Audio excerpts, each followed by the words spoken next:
Bonjour ou bonsoir selon l'heure à laquelle vous regardez cette interview.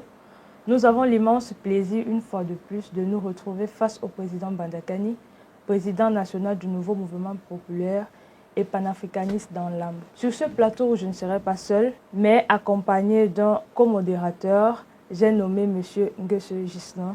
Nous voulons, Monsieur le Président, vous adresser nos chaleureuses salutations pour cette nouvelle édition où nous faisons l'analyse exhaustive de la situation politique et sociale en Côte d'Ivoire. Merci beaucoup. Je vous retourne vos salutations et vos amabilités. C'est toujours un plaisir de recevoir l'équipe d'animation de notre page officielle Facebook, YouTube. C'est une dynamique qu'il va falloir consolider davantage parce qu'en toute apparence, ça crée un réel engouement sur la toile et nous on ne demandait pas mieux. Donc voilà, je suis à votre disposition. Je prends acte de l'innovation. Maintenant, on est en co-modération.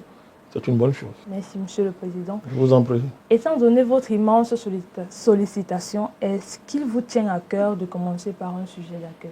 Ce ne serait pas un sujet, ce serait ma solidarité avec les victimes des inondations graves à l'extrême nord de notre pays, précisément à Yagua. Je voudrais leur apporter toute la solidarité du NMP et de tous les panafricanistes.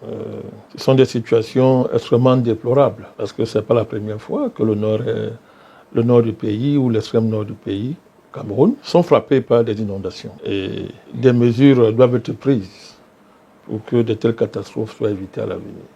Donc toute notre solidarité aux populations de Yagua qui vraiment vivent ce drame-là avec une stoïcité qui devrait faire réfléchir ce qui dirige notre pays. Bon, nous avons pris acte du geste du gouvernement, du chef de l'État à l'occasion de cette catastrophe. Mais c'est plus qu'un geste présidentiel qu'il faut. Il faut une véritable politique pour empêcher la répétition de telles catastrophes.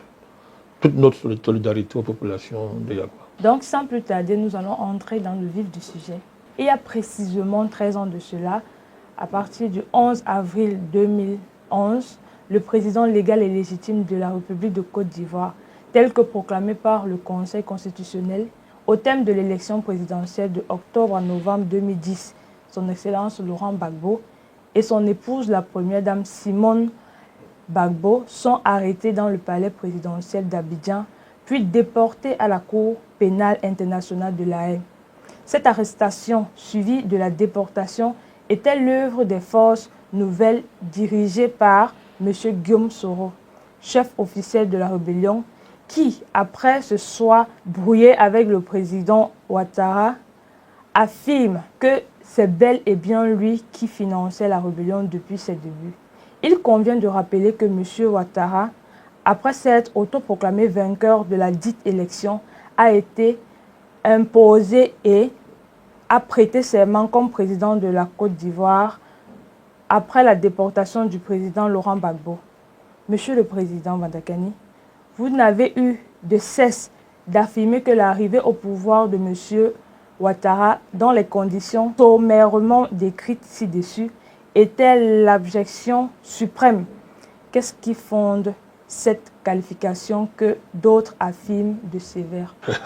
Ce qui fonde une telle qualification, c'est le fait que vous convoquez. Il est devenu historique. Il n'y a pas d'autre mot pour le qualifier. S'il y avait un autre mot qui pourrait être à la hauteur du mot bien du qualificatif ou du mot abjection, on l'aurait utilisé.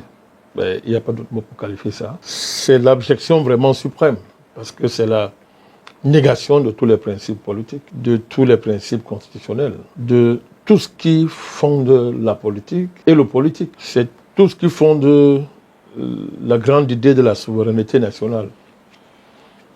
Tout ce qui fonde les relations même internationales. Tous les codes moraux qui sont à la base, non seulement de la constitution des États, et même de l'action publique. Tous les canons moraux, éthiques, philosophiques, idéologiques qui ont nourri et continuent de nourrir ce qu'on appelle la légitimité en politique. Bref, c'est la politique qui a été assassinée avec l'arrivée de ce type au pouvoir en Côte d'Ivoire.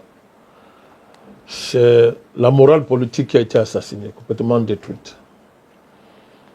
Et face à une telle situation, y avait-il un autre mot qu'il aurait fallu convoquer pour qualifier un tel fait. C'est pour ça que le mot abjection nous a semblé être à la hauteur de la grande tragédie qu'a constitué l'arrivée de M. Ouattara à la tête de la Côte d'Ivoire. Mais l'infamie est encore plus grande lorsque on sait que ce n'est pas le génie personnel de l'individu, s'il en a, qui était en mouvement.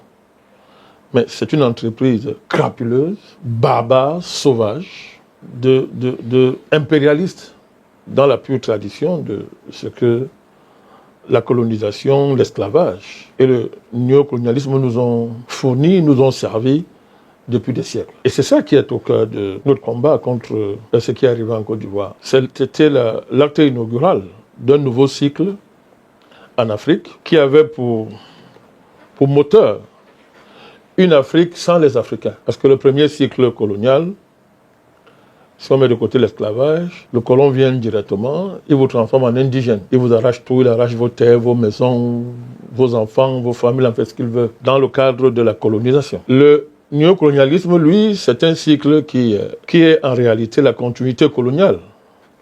Mais cette fois-ci, avec le colon blanc qui disparaît, derrière des endocolons, c'est-à-dire une classe de vauriens locaux qu'on a fabriqués dans les officines de la colonisation et qui ont pour fonction historique de faire ce que le colon faisait pourvu qu'ils aient la peau noire, de manière à ce que le colon blanc soit invisible. C'est ça le néocolonialisme. Mais là, on a un cycle nouveau. Et ce cycle-là, il est nouveau parce qu'il fusionne la colonisation directe, le néocolonialisme, et un plus, cette fois-ci, à savoir une Afrique sans les Africains. Qu'est-ce que ça veut dire, cet acte inaugural? Ça veut dire quoi? Il est facile à voir que, mais oui, Ouattara, c'est un Africain. Bon. Nous n'allons pas entrer dans ce débat, à savoir s'il suffit d'être noir pour être africain. Ce n'est pas le lieu.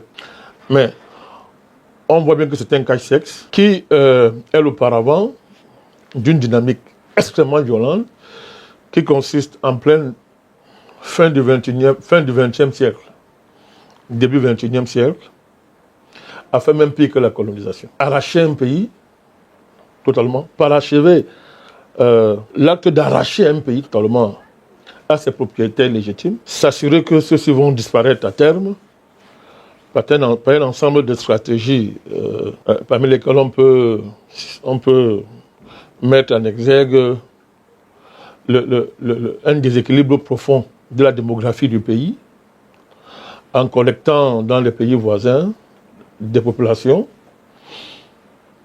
qu'on installe dans le pays et à qui on octroie la nationalité du pays comme ça, à tout vent, mais dans le but justement de procéder à un remplacement qui ne dit pas son nom, mais à usage géopolitique et politique. Et on s'en fout.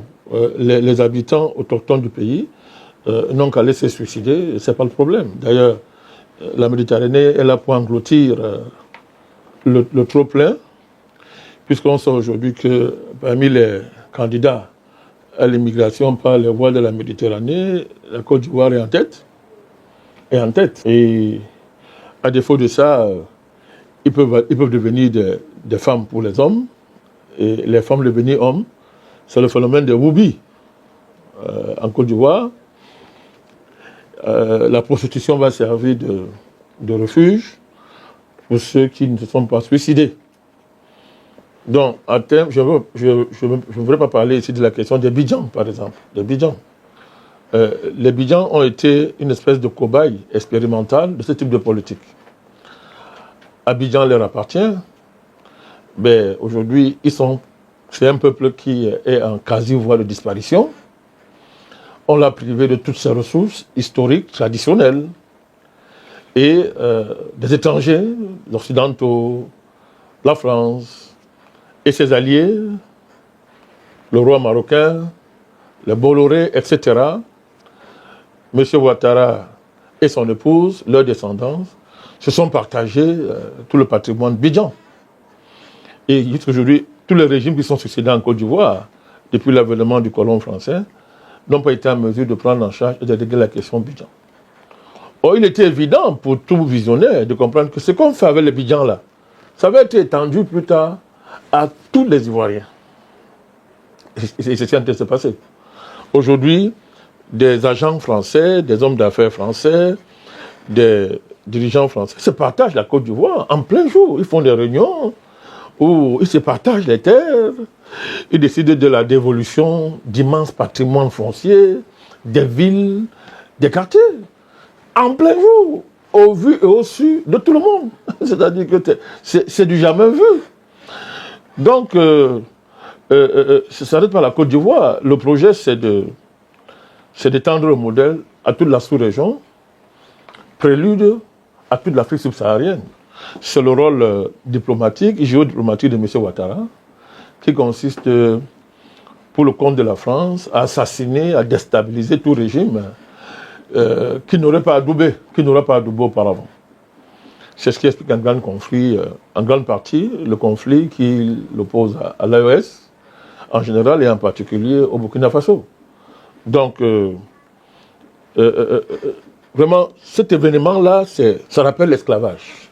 C'est-à-dire l'esclavage a été un drame extraordinaire.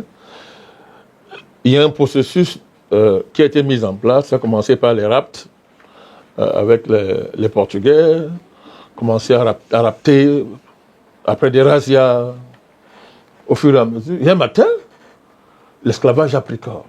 Cette population était arrachée à la terre, transportée à travers les mers dans les Amériques pour vivre l'une des plus grandes tragédies de l'histoire humaine. Et le retentissement historique de l'esclavage ne cessera pas tant qu'il n'y a pas eu une véritable réparation.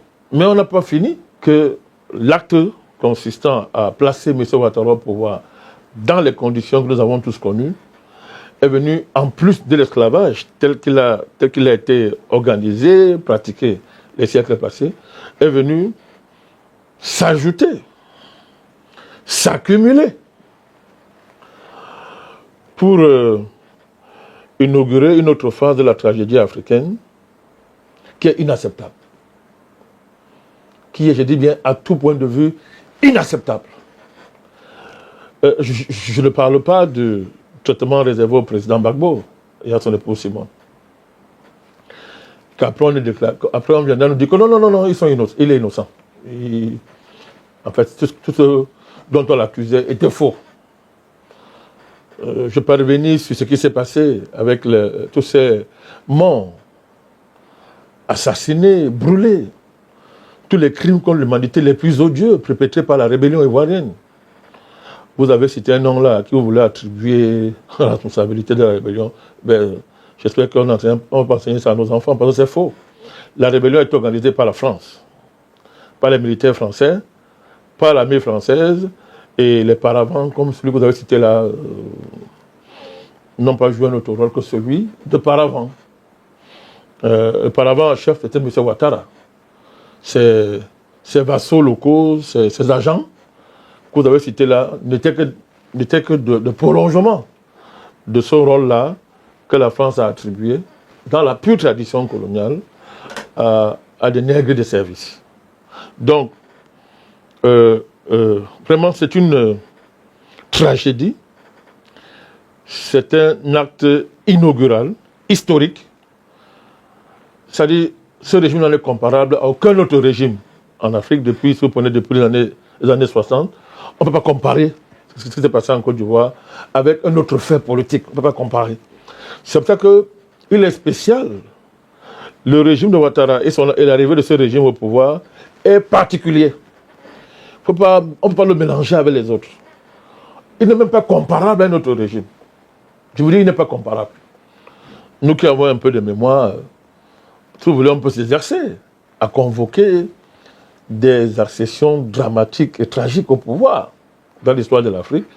Moi, je vous dis, depuis les années 60, moi, je n'ai pas vu d'aussi grave, d'aussi tragique, d'aussi humiliant, d'aussi rabaissant pour un continent et pour le peuple noir. Mais pour tous ceux qui, dans le monde, ont un certain idéal qui consiste à rappeler quelques points communs, quelques valeurs communes, quelques paradigmes fondamentaux communs à partir desquels une véritable communauté mondiale, à distinguer de la communauté internationale, peut dire que ça, ce n'est pas acceptable. Pas acceptable.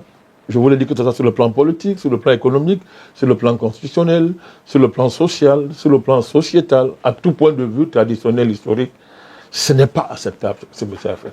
Voilà pourquoi nous avons estimé que c'est la plus grande catastrophe qui a frappé l'Afrique depuis les indépendances. Et pour nous, donc, il constitue l'abjection suprême. Voilà. Et il inaugure donc un nouveau cycle politique pour les nouvelles générations d'Africains qui n'ont pas connu les périodes de l'indépendance, qui n'ont même pas connu les années de démocratisation, entre guillemets, néocoloniale. Donc c'est un acte inaugurateur et il ne donne pas dans l'odin que c'est à ce moment, justement, c'est à la faveur aussi de cet événement-là que le panafricanisme a repris, n'est-ce pas, son envol ou bien a effectué son grand retour sur le continent et sur la scène mondiale.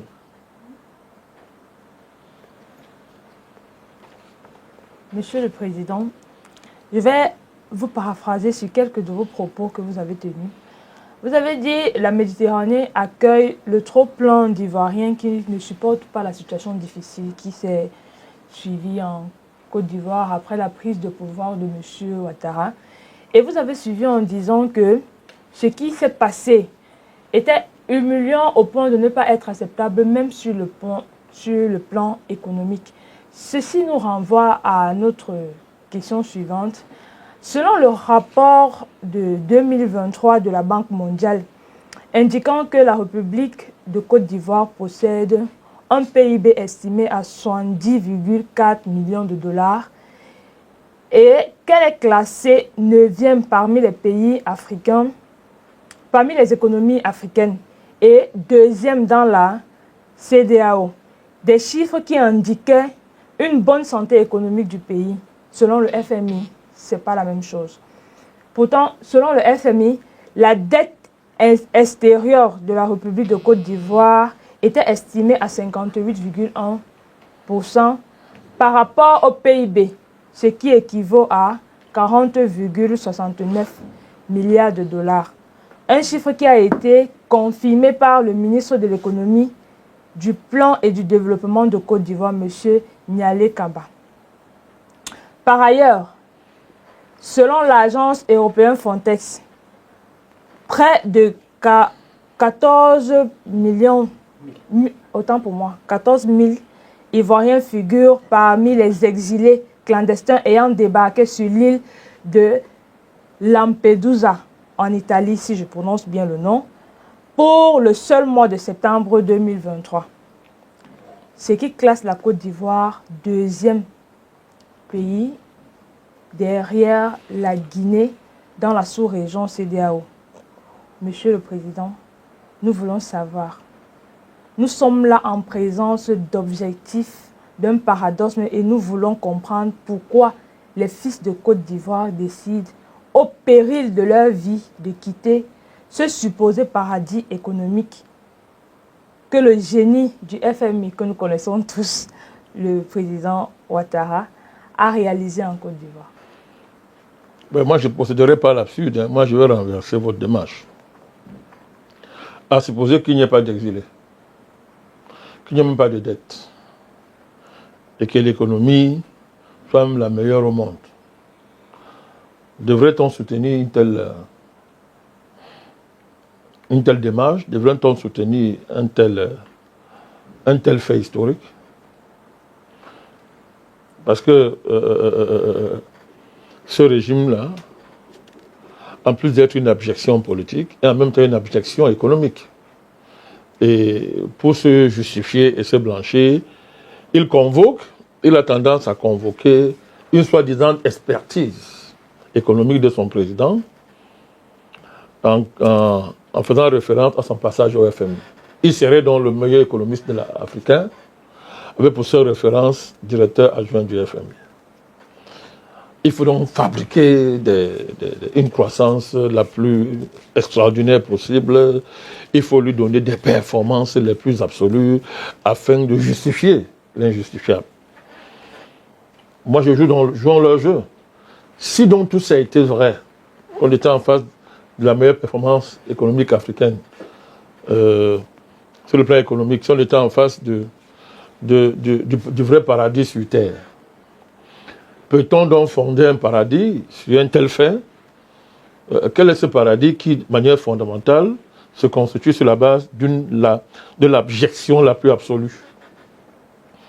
Donc, même si le régime de M. Ouattara, appelons-le comme ça, parce qu'il faut toujours qualifier ce régime, c'est un régime, il est même pire qu'un régime néocolonial. Il est pire. Il faut trouver un nom, parce que néocolonial, il ne correspond pas à cette catégorie. Parce que néocolonial vient du néocolonialisme. Nkrumah a théorisé là-dessus. Nkrumah a théorisé là-dessus de façon excellente. Il a expliqué dans son livre, là, quels sont les critères qui permettent de qualifier un État d'un État néocolonial. Rapidement, on peut estimer que c'est un État qui a un drapeau, qui a toutes les apparences d'un État indépendant, mais qui ne l'est pas. Parce que tous les leviers réels de la souveraineté et de l'exercice de l'indépendance lui sont ôtés par tout type d'accord secret que le colon, partant, pour mieux revenir, a imposé. Mais le régime de Ouattara, il dépasse cette catégorie. C'est-à-dire il est pire qu'un régime néocolonial. C'est-à-dire il est pire. Il faut trouver le nom. Il faut trouver un autre nom là, que je n'arrive pas encore à trouver pour qualifier un tel régime. C'est-à-dire il est même la synthèse d'un régime esclavagiste, d'un régime colonial, d'un régime néocolonial. Il synthétise tout ça dans quelque chose qu'il faut inventer. Je n'ai pas encore trouvé le nom. Peut-être vous me direz, d'ailleurs je lance un appel à ceux qui nous suivent, de réfléchir à quel type de nom on peut donner à un tel régime. C'est-à-dire qu'il soit la synthèse d'un régime esclavagiste, d'un régime colonial et d'un régime néocolonial. Donc, alors, le grand défi qu'on nous lance à travers le supposé paradis ouattariste, c'est que non. En fait, c'est le résumé des thèses qui prévalait pendant l'esclavage, pendant la colonisation et pendant le néocolonialisme. C'est que non. Tout ça, c'est justifié parce que, on doit vous civiliser. Vous êtes des sous-hommes.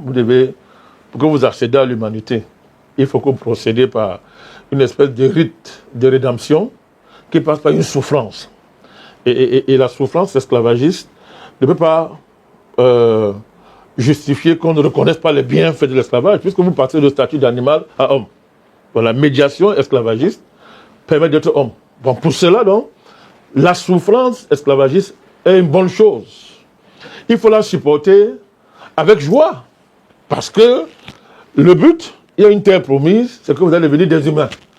Et qu'on va vous reconnaître comme tel désormais. Bon, cette reconnaissance n'a jamais été au bout de l'esclavage. Que les esclavagistes aient conquis leur liberté, et par là démontrant qu'ils n'avaient jamais cessé d'être humains, malgré l'entreprise tragique de l'esclavage, est un fait.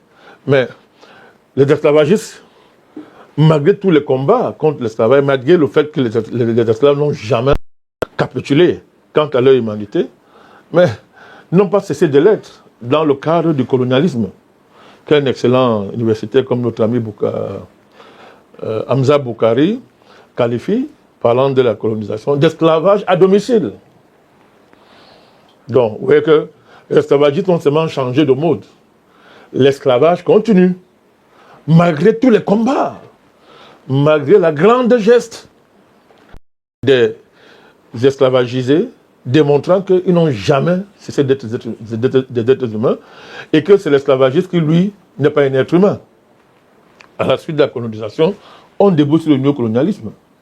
Donc, vous voyez que mission civilisatrice, on va passer à comment on dit ça? C'est-à-dire qu'à une forme de... D'ailleurs, la colonisation, à l'époque, était justifiée en partie, à l'époque, par le fait de vouloir mettre fin à l'esclavage. C'est-à-dire que les colonisateurs anglais disaient que non. C'est-à-dire qu'il faut coloniser pour lutter même contre l'esclavage. C'est-à-dire que c'est les mêmes gens qui avaient fait l'esclavage. Hein. Ils disent non. Maintenant, même l'aventure coloniale, là, c'est une bonne chose. On va lutter contre l'esclavage pour justifier la colonisation. Donc, vous voyez comment on est dans un déni permanent, dans un mensonge permanent, dans une espèce de délit mental permanent qui fait que l'esclavagiste et son projet ne peuvent pas faire autre chose qu'un crime continu contre l'humanité. Donc, Il faut donc justifier ça soit par la civilisation, soit par les miracles économiques. C'est-à-dire que pendant la colonisation, on vous a dit, mais on a fait des routes, on vous a porté l'école, on a construit les hôpitaux, et on a apporté de nouveaux dieux. On a apporté de nouveaux dieux, sans lesquels vous allez disparaître. C'est comme ça, jusqu'aujourd'hui, qu'on justifie la colonisation. D'ailleurs, que ce soit Luc Ferry et tous ses successeurs, on n'a pas cessé de chanter la louange de l'œuvre civilisatrice de la colonisation. Comme quoi, l'œuvre civilisatrice justifie la colonisation. Parce que le colonisé n'a pas à se plaindre, parce que s'il n'y a pas la colonisation, mais il disparaît, il sait d'être humain, il meurt. Donc les souffrances qu'on lui a infligées, le fait qu'on l'ait rabaissé à un statut quasi animal, d'indigène, etc., les travaux forcés, toutes sortes de massacres, de violences, etc., non, ce sont les nécessités fâcheuses, indispensables, pour qu'il accède une fois de plus au paradis, le paradis colonial. Donc, malgré les massacres, malgré les pillages, les crimes contre l'humanité, etc., la colonisation était un paradis. C'était un paradis. Comme l'esclavage était aussi un paradis. C'était un paradis. Alors, on arrive au néocolonialisme. Pareil. Or là, alors, il y a eu les 30 glorieuses.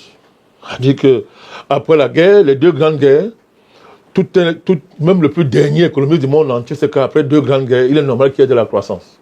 Il n'y a pas besoin de faire un effort pour ça, parce qu'il faut le construire simplement. C'est même quasi mécanique.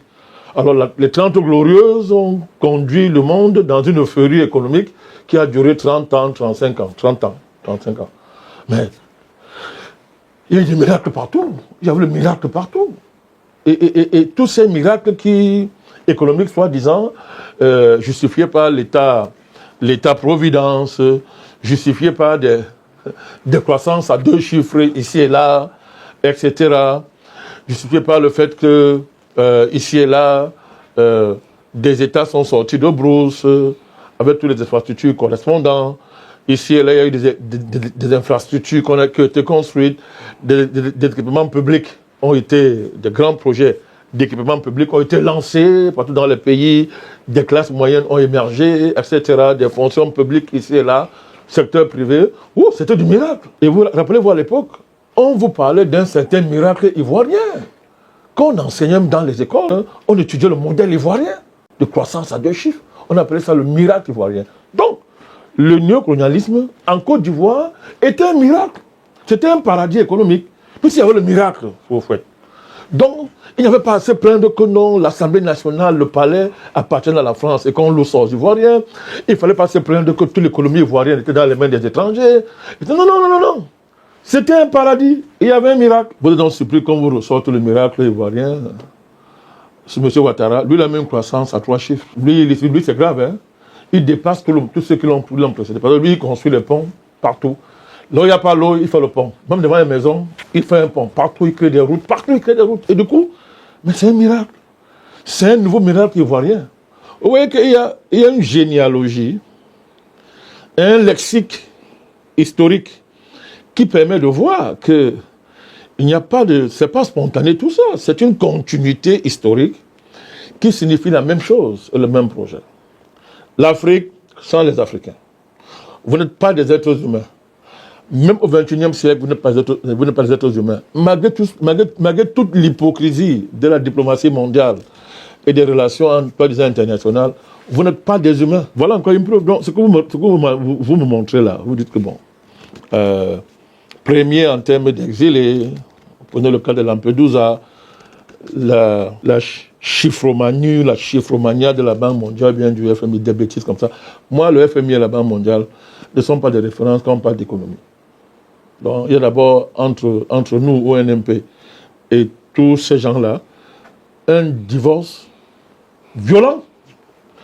Parce que la Banque mondiale et le FMI ne font pas de l'économie. Mais on enseigne partout qu'ils font de l'économie. Ce sont des grandes institutions économiques mondiales, financières. Et que là-bas, on concentre les meilleurs. Et du coup, donc, quand Ouattara vient du FMI, il est un grand économiste. La Banque mondiale et le FMI ne font pas de l'économie. Donc, ce n'est pas le chiffre que moi je prends pour référence. Maintenant, pour les besoins de la cause, je comprends votre démarche. Il faut souvent parler le langage du temps. Mais ils ne me servent pas de référence. Voilà pourquoi j'ai commencé par l'absurde, à savoir que si tout ça a été, si la Côte d'Ivoire était alors un vrai paradis, j'ai donc commencé par vous démontrer qu'il y a des paradis où le diable règne. Il y a des paradis où le diable règne à maître. Alors moi, ce que je sais du diable, c'est que le projet qu'il a pour chaque être humain, c'est la disparition et l'extermination de cet être humain-là. Bon, si moi je dois aller au paradis pour être exterminé, moi je préfère la terre. Hein. Moi je préfère la terre. Donc, pour dire donc, il n'y a pas d'économie en Côte d'Ivoire. On doit partir de cette base. Il n'y a pas d'économie en Côte d'Ivoire. Monsieur Ouattara n'est pas un économiste. Il ne fait pas de l'économie. C'est clair. Parce que quand on fait de l'économie, c'est ce que l'histoire nous apprend. Même avant d'aller à l'économie mondiale, on commence d'abord par faire l'économie pour soi-même. On fait d'abord l'économie pour soi-même. Après pour quelques-uns. Après pour l'ethnie, pour le clan. Après au niveau national. Après on va au niveau international. Après mondial. Après global. Après on verra maintenant si c'est cosmique. Mais quel est ce type d'économie dont les Ivoiriens ne maîtrisent rien? Ils sont étrangers à la plus grande politique qu'on est en train d'implémenter chez eux. Et qui sont les patrons, les maîtres, les multinationales, les réseaux les plus obscurantistes français, américains, occidentaux? Eux sont l'alpha et l'oméga de cette économie. Les Ivoiriens sont complètement étrangers.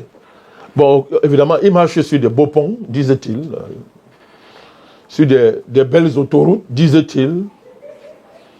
Et pour cela, donc, Ouattara a beaucoup travaillé. On est même ingrat. Il faut être reconnaissant pour ce qu'il a apporté. Pendant ce temps, les qui s'enrichissent en Côte d'Ivoire, les multinationales étrangères, les familles françaises, les chocolatiers occidentaux, etc., les réseaux de la mafia mondiale, de la drogue mondiale. Maintenant, ce qui est à la mode maintenant, c'est les réseaux de LGBT qui ont décidé de faire de la Côte d'Ivoire leur base. Heureusement que le peuple ivoirien est debout. Et d'ailleurs, c'est l'occasion pour moi de saluer le peuple ivoirien pour sa mobilisation à l'égard de cette infamie qui est la dernière signature, n'est-ce pas, de celui qu'on appelle président de la Côte d'Ivoire, etc. Donc, il n'y a pas d'économie en Côte d'Ivoire, j'insiste. Il faut qu'on fasse des débats sérieusement. Si vous considérez que faire de l'économie, c'est construire des ponts à tout bout de champ, les autoroutes, etc., et que le pays, non seulement n'a aucun contrôle sur tout ça, et que le prix à payer, c'est une dette éternelle, qui à terme va faire du pays une propriété étrangère, c'était déjà le cas. Si vous estimez que les ponts, les routes, etc., c'est le paradis parce que, soi-disant, on est crédible auprès de la Banque mondiale et du FMI, qui vous pompe de l'argent, etc., une fois de plus, sans mettre sur la table le fait que ce soit au niveau de la nationalité, de l'acquisition de la propriété foncière, etc., un pays n'appartient plus à ses propriétaires historiques et légitimes. Si vous appelez ça de l'économie, moi, Bandakani, ce n'est pas de l'économie. Donc, conclusion donc, même cause, même effet. L'esclavage n'a libéré aucun Africain, n'a développé aucun pays africain. La colonisation n'a libéré aucun Africain, n'a développé aucun pays africain. Le néocolonialisme n'a développé ni libéré aucun pays africain. Ce n'est pas ce régime abject, superbement abject, qui, en fusionnant l'esclavage, la colonisation et le néocolonialisme, va développer la Côte d'Ivoire. Allez en Côte d'Ivoire, demandez. Vous voulez qu'on revienne sur la chérité de la vie? Les prix des produits de grande consommation en Côte d'Ivoire sont pratiquement inaccessibles. On y accède en s'étranglant financièrement et économiquement. Vous savez très bien que nous sommes très proches des populations ivoiriennes. Nous savons de quoi nous parlons. Et ce n'est pas surprenant. Entre-temps, M. Ouattara et son épouse sont pratiquement l'une des familles les plus riches de la Côte d'Ivoire. Faut-il rappeler qu'ils sont des étrangers? M. Ouattara, c'est un Burkinabé. Son épouse, je ne sais même pas de quelle nationalité celle-là peut se réclamer. Alors, de quoi est-ce qu'on parle? Mais vous, là, allez Mais pourquoi Ouattara est seulement président en Afrique? Il fallait aussi qu'il aille être président d'Israël. Il fallait que lui et son épouse aillent être prendre le pouvoir en Israël. Qu'ils aillent prendre le pouvoir en France. Au moment aux États-Unis. C'est en Afrique qu'on vient expérimenter des régimes, c'est-à-dire la nationalité n'existe plus. C'est-à-dire qu'il n'y a plus la nationalité originaire est dissoute des nationalités qu'on ramasse partout, on mélange, et on dit c'est le cosmopolitisme, n'importe quoi. Ils ont dit une fois que c'est le panafricanisme, hein. Ils ont même osé dire ça. Que non, c'est normal, un Burkinabé peut être président en Côte d'Ivoire, c'est le panafricanisme. C'est-à-dire, vous voyez à quel niveau on a même pu arriver. Pour vous dire que ce régime-là, c'est-à-dire que aucun Africain digne de son nom ne peut supporter Ouattara, c'est la honte de l'Afrique. C'est-à-dire c'est la honte, c'est-à-dire c'est la plus grande honte de notre histoire. Si on part du principe que nous là, on est censé faire mieux que ceux qui nous ont précédés, ben on comprend ce que c'est en train de dire. C'est la plus grande honte. Voilà pourquoi tout panafricaniste et tout Africain sérieux ne peut que combattre ce régime. On peut que le combattre. Donc même s'il construit, même s'il prend le ciel et la main sur terre, il faudra détruire ce ciel-là, parce que rien de bon ne va en sortir. Rien de bon ne peut sortir du régime Ouattara, parce que son essence est maléfique. Son essence est pourrie. Son essence est satanique. Rien de bon ne peut en sortir de là. Donc vraiment, nous on ne perd pas le temps sur les agrégats, Banque mondiale, FMI. Je répète, la Banque mondiale, FMI, zéro en économie. Je dis zéro. Banque mondiale, zéro. Sinon les pays africains seraient les plus développés au monde. Au regard de l'ancienneté de vos liens avec la Banque mondiale et du FMI, et de l'argent qui ne direct chez vous matin, midi, soir. Donc, les panafricanistes sont sérieux, n'ont pas le temps à perdre avec la Banque mondiale et le FMI. Dans le sens où ils seraient des références. Ces institutions-là, elles seraient des références en matière d'économie. Les panafricanistes doivent enseigner l'économie à la Banque mondiale et au FMI. On doit les réapprendre. C'est que l'économie à ces institutions internationales, qui en réalité sont des groupes de pillards et d'assassins économiques. Alors, je ne sais pas, j'allais oublier quelque chose là, je ne sais pas si ça va me revenir, ça me reviendra. Je voudrais terminer par ça, c'est-à-dire qu'il y a les défenseurs de la colonisation, il y a beaucoup en Afrique, hein, et en plus qu'on appelle intellectuel. Bon, il n'est plus là, mais on est obligé de rappeler son nom. C'est l'ancien premier ministre centrafricain, Paul Goupandé. C'était un théoricien, quelque chose de bizarre. Il disait que dans la colonisation, vraiment, c'est une bonne chose. La rencontre avec l'Occident n'est pas très négative parce qu'il y a eu transfert de modernité. Et ça, c'est quelque chose qui est très fort dans certains milieux, soi-disant intellectuels africains, mais aussi, c'est un mot de refoulé dans la tête de beaucoup d'Africains et des millions d'Africains, à savoir que quoi qu'on dise, vraiment, s'il n'y a pas rencontré le blanc, il n'y aurait pas de modernité chez nous, avec ses commodités, que ce soit sur le plan usuel de la vie quotidienne, sur le plan institutionnel, sur le plan économique, etc. Donc la modernité, c'est le confort économique, c'est le confort de la vie quotidienne, c'est la modernité politique, etc. Et puis comme j'ai dit, c'est les nouveaux dieux qui sont arrivés chez nous, les dieux qui sont arrivés chez nous. Mais ça fait rire. Il n'est plus là pour se défendre, M. Goupandé, mais ça allait même commencer comment? Voilà une pure absurdité. L'Occident, ce n'est pas la modernité. Il ne faut pas confondre Occident et modernité, ce n'est pas vrai. Mais une modernité qui n'est pas ton propre fait n'est pas de la modernité. C'est quoi la modernité? C'est de répéter comme des perroquets ce que l'Occident nous propose. Mais c'est du n'importe quoi. C'est comme ça qu'on a donc dit que la colonisation est une bonne chose parce que ça apporte. Il y a transfert de modernité. C'est le comble de la déchéance en matière d'intellectualité, en matière de réflexion historique. Les sociétés africaines ont toujours été modernes. Hein. Il n'y a pas de modernité qui ne soit pas votre propre fait. La modernité, ce n'est pas l'importation des outils, fussent-ils les plus sophistiqués, qu'on appelle technologie. La modernité, ce n'est pas l'importation des cadres institutionnels étrangers. La modernité, ce n'est pas l'insertion brutale, et le mot insertion, je suis poli, ce n'est pas la négation des originalités économiques africaines qui passent par une insertion forcée de nos pays dans l'économie mondiale. Ce n'est pas ça la modernité. Donc, vous voyez que quand on a mis tout ça sur la table, le régime de M. Ouattara n'est pas défendable.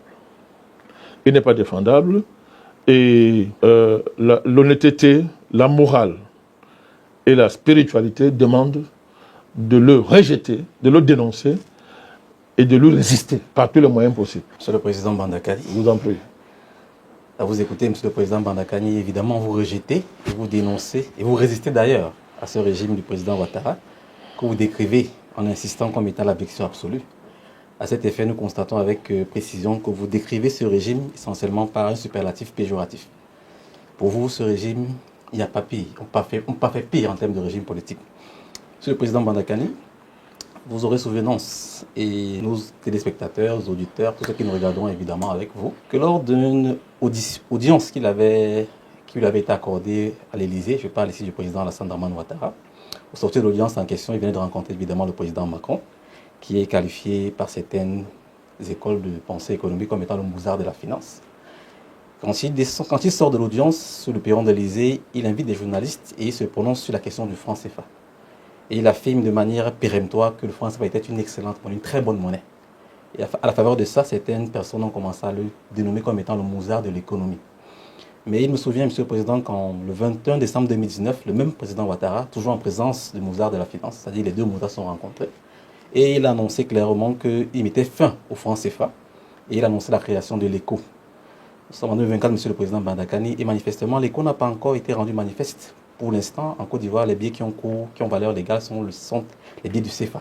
Je voudrais comprendre, Monsieur le Président Bandakani, comment comprendre que 5 ans passés, une annonce aussi annoncée avec autant de ferveur, il n'y a rien de concret sur le terrain qui soit manifeste. Était-ce une volonté de communication ou alors une intention sereine de la part de ces deux hommes politiques d'envergure, en l'occurrence le président français, Macron, et le président ivoirien Alassane Ouattara, Monsieur le Président Bandakani? Mais que fallait-il attendre d'une attitude fondamentalement réactionnaire? Monsieur Ouattara et son patron français, le petit garçon de l'Élysée, M. Ouattara réagissait à une dynamique sur laquelle il n'avait aucune maîtrise, ni la moindre compréhension historique. Quand on n'a pas, on n'a aucune maîtrise sur une dynamique, quand on n'en a pas la compréhension historique, on réagit. Et c'est le modèle le plus primitif, la réaction. Donc, deux réactionnaires réagissaient sur une dynamique dont tu n'étais ni à l'origine et dont tu ne comprenais ni les soubassements les plus profonds. Donc, ils ont dit tout ce qu'ils ont dit n'avait aucun sens, et ils l'ont dit parce que pressés par les événements. Donc, ils n'ont pas réfléchi. La réflexion a été remplacée par la spontanéité à l'état brut face à la puissance d'un mouvement qui avait pris tout le continent. Bon, maintenant, quand ils ont réfléchi, c'est-à-dire en se contredisant, en quelques mois, c'est-à-dire la même personne qui disait que le franc CFA, c'est le meilleur système monétaire possible, n'a pas eu honte 1 ou 2 mois après de venir dire que non, bon, on va quand même changer le meilleur système qui existe. C'est quand même extraordinaire. C'est-à-dire, on ne change pas ce qui est meilleur, on conserve ce qui est meilleur, et en l'état. Or, on est passé du meilleur système qui existe à un nouveau système, le Wacron, qui n'a pas bougé depuis ce jour. Effectivement. Qui est en fait dans les tiroirs. Mais tout ça est suffisant pour vous amener à mieux qualifier, à juste titre, la valeur du soi-disant Mozart de l'économie africaine, M. Ouattara. C'est un Mozart à l'envers. C'est-à-dire c'est un Mozart à l'envers qui ne sait pas de quoi il parle. Et il faut le dire une fois de plus. Et mon cher Ghislain, nous qui ne sommes pas économistes, on est obligé de monter au créneau, faire des leçons d'économie à des soi-disant économistes. Nous ne sommes pas, c'est pas notre rôle, mais on est obligé de le faire. Parce que, qu'est-ce qu'un économiste? C'est pas quelqu'un c'est pas un gestionnaire de flux et de transactions. C'est pas un comptable de chiffres derrière un ordinateur. Ce n'est pas quelqu'un qui surveille les agrégats pour le compte de patron. Il ne veut pas se mettre en avant. Un économiste, c'est pas un contremaître. C'est pas un chef chantier. Un économiste, c'est un théoricien de l'économie. Quelqu'un qui pense l'économie. Quelqu'un qui produit des modèles économiques de manière à les mettre en œuvre, les évaluer dans le temps, avec des cadrages, des phasages et des programmations, des objectifs mesurables sur un temps bien précis. Vous croyez, M. Ouattara, dites-moi, où est-ce qu'il a fait œuvre d'une telle démarche? Vous avez déjà lu une seule théorie de M. Ouattara, même sur une page, sa performance sur le FMI et la Banque mondiale? Dès que vous lui demandez, il dit, j'ai été directeur adjoint du FMI. Dès qu'on dit un mot, j'ai été directeur adjoint du FMI. Alors, j'ai déjà dit, pour les panafricanistes, le FMI et la Banque mondiale ne font pas de l'économie. On fait autre chose là-bas. Donc, et pour avoir été directeur général adjoint, là-bas, il est dans la continuité, c'est ce qu'on lui a appelé là-bas, piller l'économie africaine, détruire l'Afrique, piller, voler tout ce qui appartient aux Africains et transférer ça à l'étranger. C'est ce qu'il est en train de faire. Donc, vous l'appelez Mozart de l'économie, comme on appelle son patron, le petit garçon, Mozart de la finance. Vous savez, Mozart, c'est pas ma tasse de thé. Hein. Je ne sais même pas à quoi ressemble sa musique, c'est pas mon goût. Mais si je me fie à ce qu'on me dit, ce que je vois ici et là, il paraît que Mozart savait ce que c'est que la musique. C'était un génie de la musique, semble-t-il, hein, et qu'il a des faits d'armes. Alors, quels sont les faits d'armes financiers de M. Macron et quels sont les faits d'armes économiques de M. Ouattara? Les chiffres sont là. Hein. Les chiffres sont là. Donc, ils se sont débattus la dernière fois à nier le retour en arrière, c'est-à-dire ils ont retrouvé un ancien statut, pays pauvre, très endetté. Hein. Ils ont nié, non, c'est pas ça, mais tous les rapports secrets, que ce soit l'Union européenne, les rapports secrets démontrent que ce qui se passe en Côte d'Ivoire, ce n'est pas de l'économie, c'est même moins que la mise en valeur coloniale d'une économie. Il faut trouver un autre nom. Le mouvement panafricaniste, dont vous êtes l'une des figures pionnières et majeures, a mené un combat géojuridique et géomédiatique sans relâche pour démontrer l'innocence du président Laurent Gbagbo, abusivement incarcéré dans les geôles de la CPI. Nous ne faisons pas tort de le dire parce que le 15 janvier 2019, le président Laurent Gbagbo a été acquitté de toutes les charges qui pesaient contre lui. Il est désormais retourné dans son pays, la Côte d'Ivoire. Mais monsieur le président, nous voulons savoir, cet acquittement, qui est évidemment une grande victoire panafricaniste, est-elle la preuve que la CPI a retrouvé sa vocation de dire le droit? Quel est l'impact de cette victoire pour l'Afrique, pour les institutions internationales et pour le système international? Les panafricanistes n'ont pas pour rôle de réhabiliter les institutions criminelles, soi-disant internationales, appelez-les comme vous voulez, ce n'est pas notre rôle. Notre rôle était de détruire la CPI et nous l'avons détruite. Nous, les panafricanistes n'acceptent pas de justice sur le plan national ou international. Une justice internationale devrait commencer par juger les puissances criminelles qui détruisent le monde. Et on devrait commencer par les États-Unis. C'est-à-dire qu'il faudrait arrêter M. Bush, qui se balade aux États-Unis, arrêter M. Obama, un assassin criminel en plus hypocrite, arrêter Mme Hillary Clinton et M. Clinton, Mme celle qui s'était réjouie de ce qui s'est passé en Irak. Elle a dit que même si on tuait même si on rasait tout l'Irak et tuait toute sa population, c'était une bonne chose, c'était nécessaire. Elle était secrétaire d'État, cette femme-là. Comment j'oublie? Madeleine Albright. Une véritable sorcière, buveuse de sang. C'est-à-dire que c'est aux États-Unis. M. Macron serait arrêté. Je ne parle pas de M. Sarkozy. Lui, il n'a pas de qualificatif pour le désigner. Il semble qu'il marche avec un bracelet électronique. C'est pour se moquer des gens. M. Tony Blair circule partout en Afrique. Il est même conseiller, je crois, au Togo. C'est le grand conseiller économique au Togo. Et ailleurs, il se balade partout en Afrique. Il serait arrêté. David Cameron, tous ces gens-là. Il y a toute une panoplie de dirigeants européens qui seraient arrêtés, jugés au tribunal, dans un tribunal et fusillés. Mais la CPI n'est pas capable de ça parce que c'est un tribunal qui a été mis en place pour tordre le cou aux dirigeants africains les plus récalcitrants. C'est un tribunal qui a été créé pour accompagner, je l'ai dit tout à l'heure, la recolonisation du continent africain. Pour une Afrique sans les Africains. Donc les panafricanistes avaient pour mission, du moins, puisque vous me reconnaissez, le statut de pionnier, les pionniers donc comme nous, au départ, puisque quand on dit un pionnier, c'est au commencement. Bon, on n'est pas nombreux, hein. On n'est même pas deux, parce que maintenant tout le monde est panafricaniste. Tant mieux. Le but au départ, c'est de détruire ces institutions. Pas de chercher à réfléchir si la libération du président Gbagbo et son acquittement ne les réhabilite pas. Non, la preuve. Netanyahou est en train de, comment on dit ça, de faire ce qu'il y a de plus ignoble sur le plan moral, sur le plan éthique, sur le plan politique et sur le plan juridique, en ce monde-ci. Gaza, et tout ce qui se passe là-bas. ou à la CPI? Qu'est-ce qu'elle peut faire en dehors de justifier le salaire à la fin du mois qu'ils vont avoir? C'est-à-dire faire semblant de... C'est-à-dire brailler et pleurnicher. Ils ont dit qu'ils devaient arrêter le président Poutine. Et que le pays où il était quoi? C'était en Mongolie, je crois. C'était en Mongolie, non? Il était même signataire apparemment. Qu'a dit le président mongolien? Mais il faut revenir, M. Poutine, revenez. Donc revenez. Hein? Le pays, paraît-il, est signataire du traité instituant ce machin que vous appelez CPI.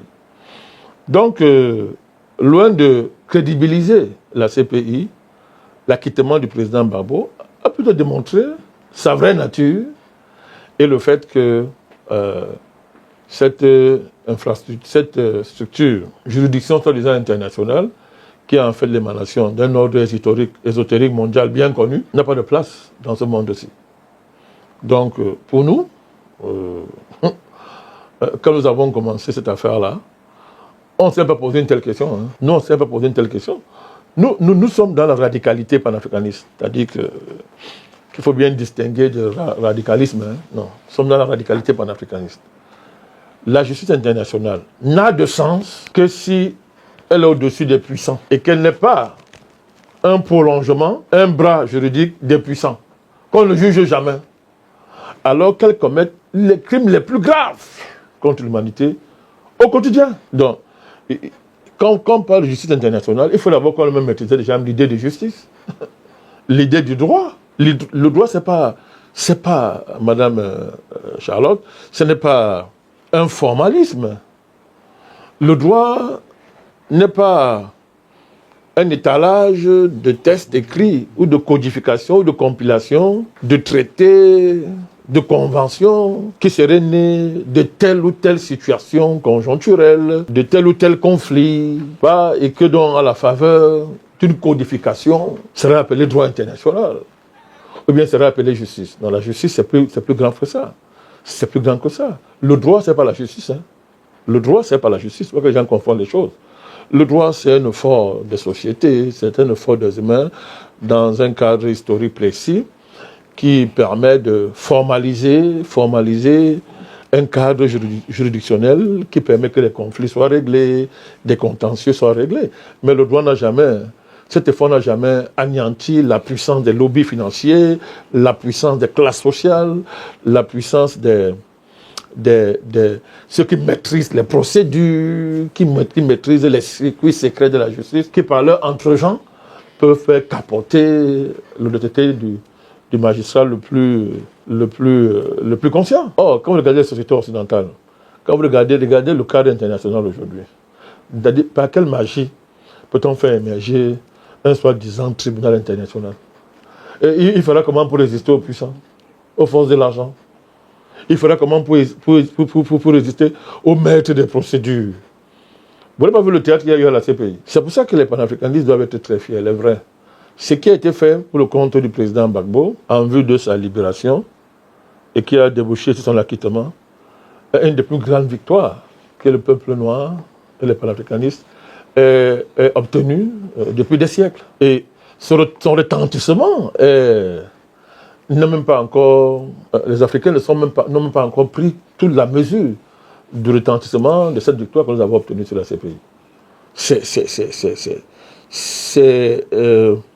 Ce retentissement-là a aussi comme aspect la remise en cause même de tout ce qu'on apprend aux gens dans nos universités, tout ça et consorts, et qui produisent vos grands agrégés à qui personne ne peut adresser le mot, parce qu'ils sont agrégés en ceci et consorts. Par exemple, la question des constitutions en Afrique. Est-ce qu'une constitution est seulement un document juridique? Est-ce qu'on peut décider que la constitution est seulement un acte juridique? C'est pas possible ça. Vous avez en Afrique des constitutions, toute la dynamique constitutionnelle africaine est extraordinaire. C'est une dynamique essentiellement néocoloniale, coloniale. Comment un pays peut avoir une constitution? Cette constitution ne prend pas en compte la protection de ses ressources naturelles, de sa population, de sa souveraineté, de son développement économique. C'est quelle constitution ça? Vous avez le type de formalisme constitutionnel qui correspond à ce que je suis en train de vous dire quand je vous parle du droit international soi-disant et à l'occurrence la question de la CPI. Vous avez tout ce contentieux-là, vous avez tout ce débat qui était au cœur de notre travail. D'ailleurs, je l'ai souligné à plusieurs reprises quand j'ai eu l'occasion, je remettais en cause ce que j'appelais le constitutionnalisme africain, où une constitution est coupée totalement de ses bases historiques, ses bases anthropologiques, ses bases généalogiques, ses bases culturelles, etc. Coupée. Et c'est venu dans une valise, 58 en France. Les colons français, les colons constitutionnalistes français, ont débarqué avec une constitution dans leur valise et on photocopiait partout, on partageait au nouveau président. En fait, des sous-préfets, on les partageait ça. Et ils présentaient là tous les jours, au nom de la Constitution, au nom de la Constitution. On y est encore jusqu'à aujourd'hui. Et ce qu'il dit là, voilà pour le Cameroun. Hein. C'est voilà pour le Cameroun. On y est encore aujourd'hui. Cette dynamique constitutionnelle est encore en vogue aujourd'hui en Afrique. Il faut casser ça. Les panafricanistes n'acceptent pas ce type de constitutionnalisme. Mais, pour les besoins de pragmatisme, pour les besoins de tactique et de stratégie, nous faisons avec. Et de temps en temps, on est obligé, nous les panafricanistes, de faire avec. Mais le temps arrive où le panafricanisme va arriver à un certain niveau, où les débats sérieux, les vrais débats seront mis sur la table. Parce que pour l'instant, là, on s'amuse encore un peu. Hein. On est encore au début, là, on s'amuse encore un peu. Les vrais débats panafricanistes ne sont même pas encore sur la table. Et entre autres, il y a cette question du droit international, de l'architecture juridique internationale et son corollaire de nos architectures juridiques constitutionnelles internes, qui sont totalement déphasées, ne correspondent en rien aux défis historiques qui s'imposent à nous. Monsieur le président Bandakani, vous avez clairement indiqué que l'acquittement du président Laurent Gbagbo était une victoire manifeste. Et je voudrais apporter une contribution en indiquant clairement que dans cette bataille, vous avez réussi à fédérer toute l'Afrique derrière vous. Parce qu'on a le souvenir, lorsque Gbagbo avait des audiences à la CPI, que les Africains, en nombre important, convergeaient vers la haie. Et chacun arborait fièrement le drapeau de son pays pour clairement réclamer justice. Et fort heureusement, l'histoire a donné raison parce que Gbagbo a été acquitté effectivement. Vous avez dit de manière péremptoire, M. le président Bandakani, que l'une des missions des panafricanistes, c'est évidemment de détruire la CPI. Et manifestement, vous avez réussi, M. le président Bandakani. Nous sommes donc dans le cadre d'une situation complexe parce que dans le cadre des événements qui ont cours actuellement à Gaza, notamment l'action initiée par l'État d'Israël à Gaza, on assiste concrètement à un mépris de la part d'Israël des décisions de la CIJ, entendez par là la Cour de justice.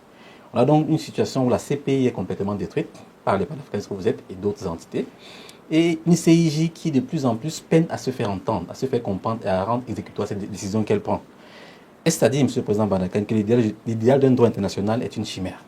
Si ce n'est pas le cas, M. le président Bandakani, comment procéder pour créer les conditions de l'avènement d'un droit international qui soit acceptable par les panafricanistes, M. le président Bandakani? Le but des panafricanistes était de détruire la CPI, pas dans une dynamique nihiliste, mais pour l'avènement d'un nouveau droit international, complètement différent du droit international colonial qui régit le monde. J'y arrive, qui régit le monde aujourd'hui.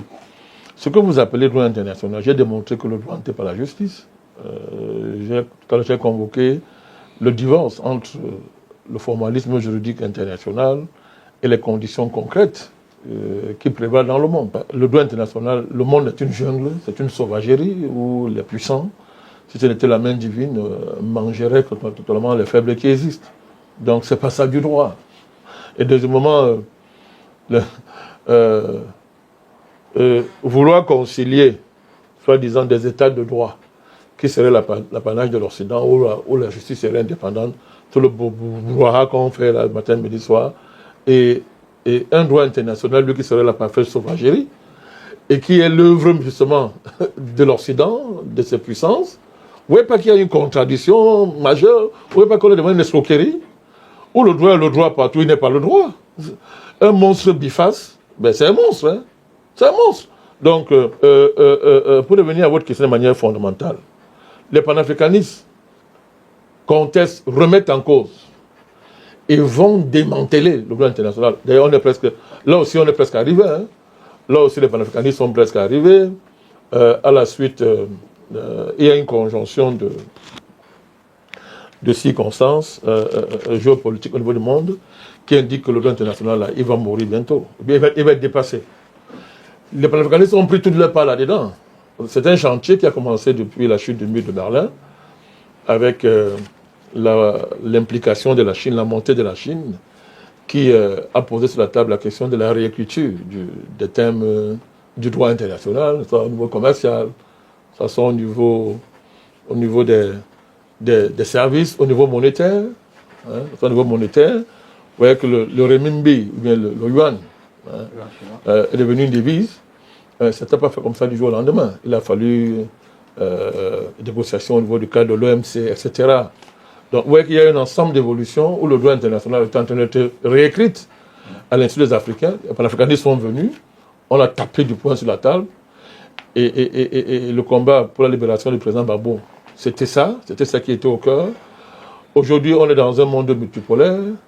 Le monde multipolaire est en décalage total avec le droit international hérité des 2 guerres mondiales. Donc, le chantier d'une réécriture, d'une réinvention, d'une nouvelle architecture internationale est sur la table. Alors, il faut qu'il ressemble à quelque chose de véritablement universel cette fois-ci. Parce que l'ancien droit international, c'est le droit des vainqueurs de la Deuxième Guerre mondiale. Il est fondamentalement occidental. Il ne s'agit pas de colorer ça avec la couleur russe, chinoise. Non. Il s'agit de construire un véritable droit international de type réellement universel. C'est-à-dire qui répond aux intérêts de tous les peuples de la Terre. Donc, pour les panafricanistes, d'abord, ce n'est pas une affaire de faire des incantations morales. C'est d'abord, il faut que les panafricanistes deviennent une puissance géopolitique. Parce que c'est la puissance géopolitique qui permet de s'asseoir à la table et d'apporter sa contribution à l'élaboration d'un nouvel cadre international. Il faut rejeter avec la dernière énergie la philanthropie géopolitique américaine à but criminel qui consiste à nous offrir 2 places au Conseil de sécurité des Nations Unies. Certains Africains sont très contents. Non. Il n'y a pas de philanthropie en géopolitique. Et tout don philanthropie en géopolitique, c'est un crime. Ça va vous détruire. L'Afrique doit conquérir sa place au niveau du Conseil de sécurité avec une nouvelle approche. Pour transformer le droit international, il faut partir de la base, mon cher Ghislain, que tous les États sont égaux. Oh, mais le droit veut dire ça, hein? Le vrai droit veut dire ça. Ça veut dire qu'indépendamment de la puissance, de la richesse des uns et des autres, nous sommes égaux. C'est vrai, c'est ce qu'on dit pour les individus là, même si c'est formel. C'est pareil pour les États. Ça veut dire qu'au Conseil de sécurité, l'homme de Tonga, si on prend son cas, a le même droit que les États-Unis. Ben, alors quand on le dit, les gens pensent que c'est une utopie. C'est une utopie, donc. Il faut que les démocrates là, qui font des revendications à l'intérieur de nos États, ferment leur bouche. Parce que la démocratie, là, version occidentale, dit que je sois riche ou pauvre, nous avons le même droit. Et qu'en droit, il n'y a pas que tu es supérieur à moi parce que tu es riche. Et apparemment, ça nous intéresse beaucoup. Mais pourquoi pense-t-on qu'au niveau des États, ça fait une utopie? Ce n'est pas une utopie, c'est la condition d'une vie internationale commune. C'est la condition. Sinon, on ne sortira pas de la jungle. Ça veut dire quoi? C'est pas compliqué, Justin, pour y arriver. L'ONU, là, à son État, a posé des prémices. Nous ne sommes pas là pour la tabula rasa. Hein. Il y a des prémices qui sont là qu'on peut récupérer. Une assemblée générale qui est réhabilitée, temple de la démocratie onusienne, comme place au-dessus du Conseil de sécurité, c'est une grande avancée. Nous n'avons même pas besoin de beaucoup réfléchir. L'Assemblée générale de l'ONU, lisez la charte de l'ONU, regardez le rôle de l'Assemblée générale. Elle a été complètement déclassée au profit du Conseil de sécurité et surtout pour le profit des membres permanents, mais surtout de cette communauté internationale. Dans la communauté internationale, composée de 3 pays, la France, les États-Unis et l'Angleterre. Je dis bien, communauté internationale dans la communauté internationale. Donc, voilà les gens. Et quand vous lisez la Charte des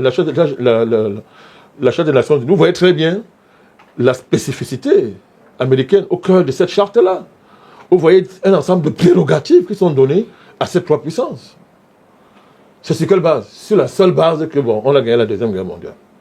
Et que la Chine et la Russie ont eu leur droit de veto pour les raisons que vous connaissez. La Chine, c'est la victoire incontestable sur le nazisme. Et la Chine, c'est lorsque Mao a battu Chiang Kai-shek. Voilà, que Taïwan a transféré son droit de veto à la Chine. C'est pas la même chose que ceux qui sont assis, ont élaboré l'affaire, ont donné le terrain, tout ça. Écoutez, les Américains, vous vous rappelez, il y a un épisode qui me revient là, lorsque les plutôt avec Boutros Ghali, je crois qu'il devait avoir un deuxième mandat, l'Égyptien, ouais, Boutros Ghali. Parce que je crois qu'il a eu une position contre les Américains, une position normale. Je parle lors de la guerre en Irak, ou dans ce moment de la guerre en Irak, les Américains ont dit que, ok, s'il est réélu secrétaire général, il n'entre pas aux États-Unis. Vous savez pourquoi? Parce que l'Amérique bénéficie de fait d'un privilège de domiciliation du siège du Conseil de sécurité. Oui, donc ça pose un problème. Est-ce que l'Amérique a le droit de dire qu'un secrétaire général qui est élu, parce qu'il ne s'entend pas avec l'Amérique, n'entre pas aux États-Unis? En principe, non. Voilà un privilège qui n'est pas dit clairement, mais qui est un fait réel, puisque les USA, peuvent s'opposer à la volonté du monde entier sur la base d'un privilège lié au fait que le siège est aux États-Unis. Voilà un exemple qui montre que l'ONU n'est pas une organisation universelle. Elle n'est pas une organisation universelle. La première condition, c'est de lui donner un privilège qui la met au-dessus de ce genre de quiproquo. La met au-dessus. Il faut lever déjà ce privilège du siège. Il faut lever ça. Deuxièmement, c'est ce que je vous ai dit. Il suffit de relire l'Assemblée nationale, de réhabiliter l'Assemblée générale des Nations unies et de la mettre au-dessus du Conseil de sécurité. Et de transformer le veto, qui ne sera plus le privilège d'une quelconque puissance, à bloquer, à imposer ses vues. Mais le veto va être désormais un véritable veto universel au service des décisions d'une Assemblée générale au-dessus du Conseil de sécurité. Et dans cette Assemblée générale, un pays, une voix. Un pays, une voix. On a besoin de faire des réunions, de faire des assises. Non. Alors, tous ces Africains disent qu'on est démocrate là. C'est ça, on vous dit. Vous croyez à la démocratie? Un pays, une voix, général de l'ONU. Ben, vous allez voir ces Africains. Sont nombreux. Ce sont les Américains. Ce sont les Américains. Ce sont les Français. Ils sont Anglais. Ils sont même plus Français que les Français, Anglais que les Anglais. Ils sont Canadiens que les Canadiens, etc. Ils vont vous dire que non. Vraiment, ce sont les rêveries. Et alors, on vient vous donner 2 sièges décoratifs au Conseil de sécurité. C'est une insulte à l'égard des Africains. C'est une insulte à l'égard des combats. Les panafricanistes ne seront pas dans ce genre de choses. Nous voulons changer le monde. On change le monde et on va amener le changement mondial au niveau où les gens n'imaginent même pas. Merci, Président Vandakani. Faisons un tour dans le Sahel en rapport avec notre thème. Je vous en prie. Ceux qui vous ont souvent suivi sur les médias vous ont écouté dire que les États de la Confédération de l'Alliance des États du Sahel ne pourront avoir une paix véritable et manifeste aussi longtemps que le président Ouattara sera en responsabilité de diriger la République de Côte d'Ivoire. Certains sont confus par cette déclaration. Qui est la vôtre? En quoi le régime du président Ouattara constitue une menace de déstabilisation pour les pays de l'AES? Ceux qui sont confus veulent être confus.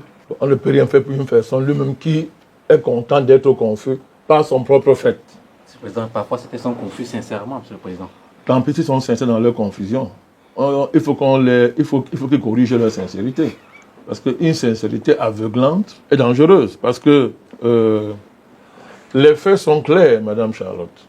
Les faits sont clairs. Si les États de l'AES restent dans l'attente et la défensive, M. Ouattara montre tout le jeu de quoi il est capable. Il est dans les complots contre Burkina Faso matin, midi, soir. Il veut assassiner le capitaine Traoré. Il héberge chez lui des militaires burkinabés qui ont fui le pays, qui sont chez lui, et qui sont en Côte d'Ivoire pour un seul but, renverser M. Traoré, d'après les ordres du petit garçon de l'Élysée. Même chose pour le Niger, à partir du Bénin, et en Mauritanie, etc. La France et les Occidentaux sont dans une dynamique consistant à détruire le régime de l'AES. Donc, mon propos n'est pas, c'est pas une affaire de morale, c'est pas une affaire de, je ne sais pas comment vous analysez ça, mais c'est une affaire de suivi. C'est une affaire de suivi. Si l'AES ne fait rien, Ouattara, lui, monsieur le manipulateur de Lomé, là, monsieur Faure Yadema et consorts, sont dans des projets clairs. Monsieur Faure Yadema, pour ne pas citer les autres, et monsieur Ouattara, leur régime va tenir s'ils renversent l'AES. C'est la condition de leur maintien. Leurs parrains le leur ont dit clairement. Donc, vous voyez donc, tous les manœuvres de monsieur Faure pour se présenter en panafricaniste. Il crée des médias soi-disant panafricanistes, il organise les conférences soi-disant panafricanistes. Vraiment, il est panafricaniste, il dénonce les sanctions de la CEDEAO, il les dénonce de temps en temps. Bref, tout son théâtre là, tout ce qu'il fait là, c'est dans le cadre d'une mission précise que ses patrons occidentaux lui ont confié, à savoir tout faire pour détruire l'AES. Et parler pour M. Ouattara, hein, un endroit comme Jacksonville, la Côte d'Ivoire, c'est une cité militaire. La base militaire française, là, je ne sais pas encore où, là, cette affaire-là. À Boaké, c'est une cité, la Côte d'Ivoire, c'est une gigantesque garnison. C'est une garnison militaire. Et pour l'instant, le but opérationnel, c'est la liquidation des États de l'AES, y compris en assassinant les dirigeants de ces pays-là. Donc, je n'apprends rien à personne quand je dis ça. Je n'apprends rien. Je fais un constat simple et élémentaire des réalités d'une géopolitique sous-régionale dont les enjeux sont extrêmement grands. Ces enjeux sont désormais globaux, puisque c'est un théâtre d'affrontement entre l'OTAN et le nouveau monde qui émerge. Les choses sont claires pour tout le monde. M. Ouattara n'est pas de ce monde-là, il est clair. Lui, tous les 2 semaines, il est en France. M. Ouattara, tous les 2 semaines, il est en France. Et il dîne avec M. Macron, qui est son patron. Et il n'est pas en France toutes les 2 semaines pour nos beaux yeux. Il va là-bas pour peaufiner les plans, parce que l'ennemi géopolitique, c'est l'AES. Il ne faut pas rêver. Et quand on a dit ça, il n'y a pas... On dit souvent, la sagesse dit, rien de nouveau sous le soleil. Ben... Fort Eyadema rappelle son père, Gnassingbé, Étienne Gnassingbé Eyadema. Il n'est plus là, père son âme. M. Ouattara vous rappelle Félix Houphouët-Boigny. Analysez le rôle historique de ces deux-là. Je prends seulement ces deux-là, historiquement parlant. Eyadema père, Houphouët-Boigny. Allez voir leur rôle dans la destruction et la déconstruction du mouvement indépendantiste, du mouvement de décolonisation en Afrique subsaharienne, dans les années 60. Allez voir le rôle. La France s'est appuyée, entre autres, bon, il y a Bongo Père aussi. Bongo Père aussi. La France s'est appuyée, pour ne pas citer Senghor et les autres, la France s'est appuyée sur un ensemble de personnalités, mais surtout ces deux-là, pour détruire tous les pays qui auraient pu le nuire. Sankara est assassiné dans un complot qui impliquait la France au premier niveau, mais le Togo, la Côte d'Ivoire, la Côte d'Ivoire, etc., le Sénégal. Bon.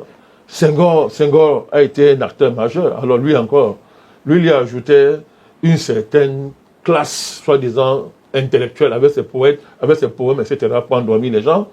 Il a ajouté à ça, mais c'était tous le même, c'était le même siècle. Donc, l'AES, en s'érigeant comme elle s'est érigée là, qu'elle ne veuille ou pas, sa sécurité, sa survie dépend de la neutralisation de l'homme d'Abidjan, qui lui ne cache pas ses ambitions. Nous n'allons pas revenir sur la CEDEAO que nous avons dissoute. Alors, nous ne parlons pas, nous l'avons dissoute. On a tous vu le rôle que M. Ouattara a joué là-dedans. Et le rôle qu'il continue à jouer à ce niveau-là. Donc, soit tu passes à l'offensive et tu anticipes, soit tu attends et tu vas périr. Et les choses sont claires. Monsieur le Président Bandakani, vous venez de clairement indiquer que la Confédération de l'AES avait l'obligation de se protéger contre les assauts potentiels en provenance de Côte d'Ivoire. Dans une sortie récente, le vice-président du Conseil secrétaire Fédération de Russie, son Excellence Dmitry Medvedev, expliquait que les frontières stratégiques de la Russie incluaient une partie au moins de l'Ukraine. Parce que dans le principe, d'après ce qu'il expliquait, les frontières stratégiques sont des frontières qui vont au-delà des frontières géographiques. Si on revient au cas si nous revenons dans le Sahel plus précisément, est-ce à dire, Monsieur le Président Bandakani, que cette réalité est aussi vraie pour l'AES? Est-ce que les frontières de l'AES vont au-delà des États de l'AES et incluent la Côte d'Ivoire, Monsieur le Président Bandakani? Mais, en tout cas, c'est l'héritage de la conférence de Berlin. Le traçage de nos frontières n'a respecté aucune règle historique, aucune règle anthropologique, aucune règle géopolitique qui soit le propre des Africains. Les Occidentaux ont divisé l'Afrique dans une géographie qui est leur invention et qui correspond à leurs intérêts géopolitiques, géoéconomiques, etc. Donc, jusqu'à de nos jours, les cartes géopolitiques de l'Afrique n'ont rien à voir avec les cartes officielles qu'on vous présente. Toutes ces cartes qui vous servent à embrouiller le cerveau de nos enfants dans les écoles n'ont rien à voir au niveau de la géopolitique, même au niveau de la géoéconomie. les Occidentaux en général, les Américains, quand ils dessinent l'Afrique, les cartes militaires de l'Occident, les cartes militaires n'ont rien à voir avec les cartes officielles. Ils s'en fichent pas mal, les Occidentaux, quand ils dessinent leur géographie militaire, économique, ils s'en fichent carrément des frontières héritées de la colonisation. Ils s'en fichent. Ça n'a rien à voir. Quand les Américains vous parlent du golfe de Guinée, ça n'a rien à voir avec ce que vous imaginez, ou bien ce que la géographie immédiate vous montre. Le golfe de Guinée version américaine est une carte qui est bien dimensionnée en fonction des intérêts américains sur le plan militaire. Et ça va de la côte jusqu'à la corne de l'Afrique, pour ne prendre que cet exemple-là. Donc, le vice-président russe est dans précisément le Conseil de sécurité russe. Il a raison quand il dit que les frontières géographiques ne doivent pas être confondues aux frontières géopolitiques. Dans ce sens-là, c'est d'ailleurs la raison de l'avènement de l'alliance du Tako-Gourma. C'est parce que les pays de l'AES ont bien compris cette vérité élémentaire, géomilitaire, à savoir que les frontières géographiques naturelles ou historiques héritées de la colonisation ne sont pas valables au plan de la géopolitique. Parce que si c'était le cas, si les pays de l'AES restaient chacun enfermé dans ses frontières, comment auraient-ils pu gérer efficacement une région compliquée comme par exemple la région de trois frontières? C'est en se fédérant qu'ils ont une maîtrise sur, par exemple, la région de trois frontières. Or, la région de trois frontières est une région éminemment géopolitique parce que c'était un no man's land. C'était un no man's land qui était à la merci des manœuvres de la France, de l'Occident, etc., pour déstabiliser ce pays-là. Donc, vous voyez très bien que, pour ne prendre cet exemple-là, les frontières géopolitiques n'ont rien à voir. Les frontières géographiques servent de base, mais ce ne sont pas celles qui déterminent les frontières géopolitiques. Une frontière géopolitique se crée en fonction des objectifs géopolitiques que l'on se fixe, en fonction des menaces potentielles qui peuvent s'imposer à vous, en fonction de la projection que vous faites des événements mondiaux, de votre avenir, en termes économiques, en termes stratégiques, ou bien en termes militaires. De ce point de vue, je répète encore, l'AES doit avoir des frontières géopolitiques qui correspondent, n'est-ce pas, aux menaces qui pèsent sur la vie de ces pays-là, mais aussi par rapport aux nécessités de leur sécurité, mais aussi leur capacité à anticiper sur les changements géopolitiques. Donc, l'affaire des militaires qui a longtemps secoué les relations entre la Côte d'Ivoire et le Mali parle plus que tout. Quand vous avez un pays qui pour sa survie, est obligé de vous déstabiliser, comme c'est le cas de la Côte d'Ivoire. Parce que le valet d'Abidjan, qu'elle est convoqué à Paris, c'est pourquoi on a évalué ses avancées. Quand l'objectif qu'on lui a fixé, à savoir que jusqu'à présent, tu n'as pas encore tué le président Goïta, il vit encore, Ibrahim Traoré vit encore, les Tchanis sont là, mais vous faites quoi?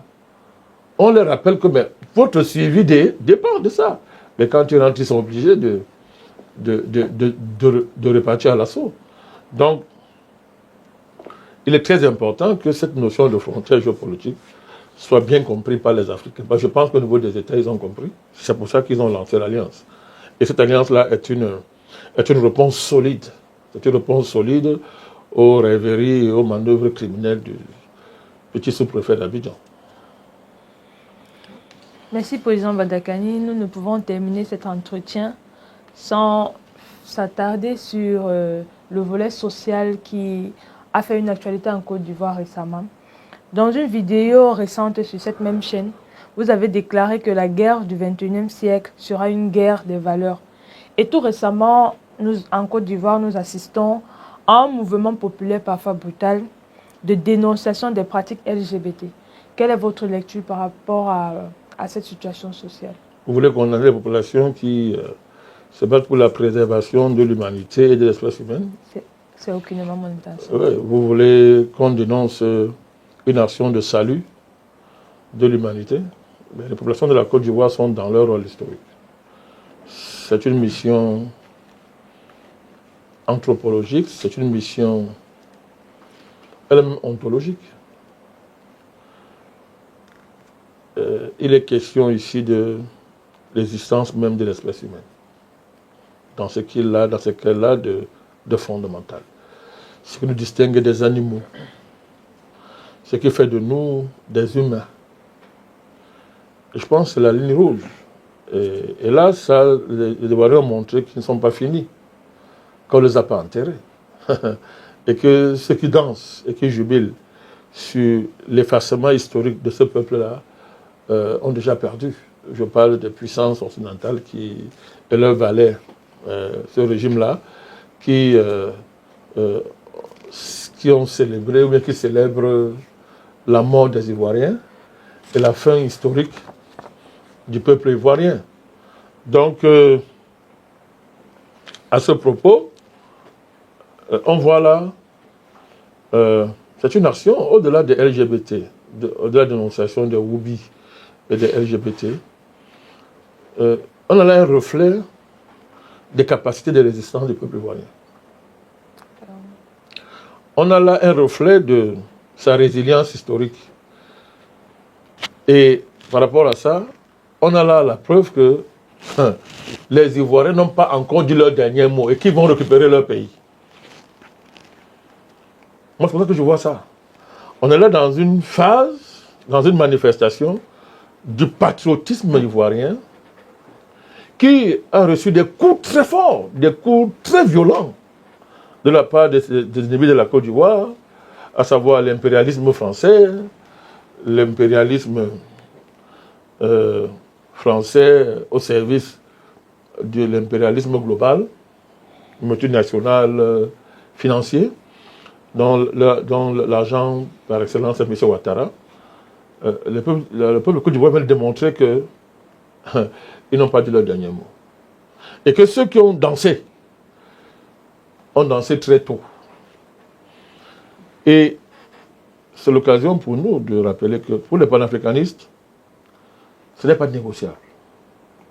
On ne négocie pas, on ne discute pas sur la question. Et je vous dis, la question de LGBT est plus profonde que vous l'imaginez. Hein, parce que c'est là où va se jouer les rapports de force, la profondeur des rapports de force. C'est là, c'est au cœur de la question de LGBT. Parce que, à partir du moment où, à cause de la folie destructrice, de la folie auto-annihilatrice de l'Occident par rapport à lui-même, on voit bien que c'est la frontière. C'est la frontière à ne pas franchir. Eux, ils l'ont franchi. Quand on analyse le fait que pour nous, c'est une question de vie ou de mort, on voit bien les conséquences qui vont s'en suivre. Les véritables géopoliticiens africains, ceux qui réfléchissent à l'histoire, voient bien que voilà la base d'un renouveau géopolitique extraordinaire sur le continent africain, qui est conforme à ce que vous m'avez rappelé tout à l'heure, à savoir la guerre du XXIe siècle. Et j'ai dit, cette guerre-là, ce serait la guerre des valeurs. La puissance des valeurs va revenir en première ligne. Et des puissances comme la Russie l'ont compris. La Russie utilise très bien la défense et la promotion des valeurs comme une ressource géopolitique majeure. Et ça lui a permis, la Russie, d'élargir énormément sa sphère géopolitique. Par rapport à ça, les Africains, dans le monde, l'Afrique est le seul continent qui a la possibilité de faire des valeurs le ressort, le levier principal d'un renouveau géopolitique qui peut la placer sur le toit du monde. Si c'est l'objectif, ça. C'est l'objectif, sur le toit du monde. En ce sens, il faut saluer le caractère avant-gardiste des manifestations qu'il y a eu en Côte d'Ivoire pour défendre les valeurs sacrées de l'humanité et refuser l'infamie, l'abjection suprême, le dépérissement moral, humain, que reflètent les LGBT et qui sont une arme géopolitique majeure dans les mains de l'Occident. D'après vous, pourquoi l'Occident en a fait une arme majeure? Pourquoi, depuis des décennies, l'Occident vous montre que la question principale principale de leur, comment on dit ça, de leur démarche géopolitique, c'est la transformation des droits de l'homme en droits LGBT et l'imposition de ce paradigme-là comme étant désormais la matrice essentielle des droits de l'homme. Pourquoi? Posez-vous la bonne question. Qu'est-ce qu'il y a derrière? Alors si on réfléchit bien, on voit bien que si on renverse, ben voilà même son point faible. Voilà le point faible de l'Occident. Et c'est le point faible des relations internationales. Quelqu'un aurait dit la pierre angulaire, la pierre d'achoppement. Mais ça, il faut sortir des vieilles lunes géopolitiques, de cette vieille géopolitique, n'est-ce pas, qui a longtemps tenu le monde, pour comprendre que là, on est dans le tendon d'Achille qui va faire basculer les relations internationales. Parce que demain, comment va-t-on commercer avec des puissants, des pays qui ont perdu leur humanité? Comment va-t-on justifier ça au fur et à mesure? Comment va-t-on justifier ça? Nous sommes très heureux que les pays des BRICS en général et la Russie en particulier aient mis ça au cœur du mouvement des BRICS. Donc, nous saluons cette mobilisation du peuple ivoirien. Nous ne sommes pas partisans de la violence. Partisans de la violence. Mais nous saluons ce peuple-là qui a été mis en demeure par l'offensive des lobbies LGBT en Côte d'Ivoire sous le parrainage du pouvoir de se défendre, de défendre sa dignité la plus extrême. Donc nous saluons cette dynamique-là et nous encourageons les Ivoiriens. C'est pas fini. Dieu n'a pas encore dit son dernier mot pour ce qui concerne la Côte d'Ivoire. Monsieur le Président Bandakani, vous décrivez à l'instant un scénario belliciste. Et si je vous ai bien su, Monsieur le Président Bandakani, le schéma serait, je le simplifie un peu, l'Occident faire de lance des LGBT contre le reste du monde opposé LGBT. C'est selon vous la bataille du futur. Monsieur le Président Bandakani, vous avez aussi clairement indiqué que la Côte d'Ivoire n'était pas encore finie. Vous avez dit que le patriotisme ivoirien n'a pas dit son dernier mot. Il a évidemment plié sous le coup de beaucoup d'agressions étrangères, prédatrices, globalistes, mais il n'a pas rompu. Et donc, il a fait preuve d'une résilience exceptionnelle, Monsieur le Président Bandakani. Quelles sont, selon vous, Monsieur le Président Bandakani, les perspectives politiques qui s'offrent à la Côte d'Ivoire, fort de la situation que vous avez décrite, qui n'est pas très espérante? C'est une très belle question.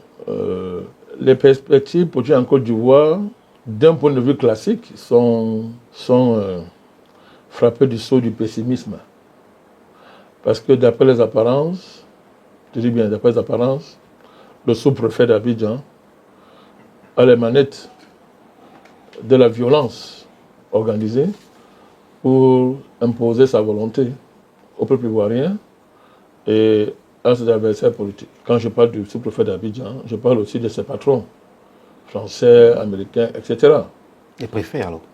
C'est un préfet, c'est un sous-préfet, j'ai dit. Bon, les préfets qui instruisent le sous-préfet d'Abidjan, monsieur. Oui, il y a les préfets, il y a bon, de ce point de vue, je vois où vous voulez aller, de ce point de vue, la France serait une préfecture aux ordres de Washington. Bien sûr, monsieur. Belle analyse, vous avez raison, parce que le petit Tintin de l'Élysée, lui, veut dissoudre la France dans l'Union européenne, la France n'existe plus, il nie tout ce qui est français, historique. Ben, c'est bien pour les Français. Ils vont voir ce que ça coûte d'aller nier aussi les fondations historiques, culturelles, anthropologie des autres peuples.